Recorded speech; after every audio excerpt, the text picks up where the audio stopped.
اللہ جو لوگوں کے لیے اپنی رحمت کا دروازہ کھول دے تو کوئی اس کو بند کرنے والا نہیں، اور جو بند کر دے تو اس کے بعد کوئی اس کو کھولنے والا نہیں، اور وہ غالب ہے، حکمت والا ہے۔ لوگو، اللہ کے جو تم پر احسانات ہیں ان کو یاد کرو۔ کیا اللہ کے سوا کوئی اور خالق اور رازق ہے جو تم کو آسمان اور زمین سے رزق دے؟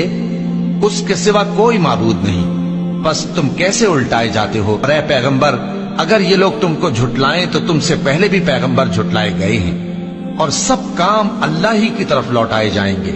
اور ہم نے انسان کو کھنکھناتے سڑے ہوئے گارے سے پیدا کیا ہے، اور جنوں کو اس سے بھی پہلے بے دھوئیں کی آگ سے پیدا کیا تھا، اور وہ وقت قابل ذکر ہے جب تمہارے پروردگار نے فرشتوں سے فرمایا تھا کہ میں کھنکھناتے سڑے ہوئے گارے سے بشر بنانے والا ہوں، بس جب میں اس کو درست کر لوں اور اس میں اپنی طرف سے روح پھونک دوں تو اس کے آگے سجدے میں گر پڑنا۔ چنانچہ فرشتے تو سب کے سب سجدے میں گر پڑے مگر شیطان کہ اس نے سجدہ کرنے والوں کے ساتھ ہونے سے انکار کیا۔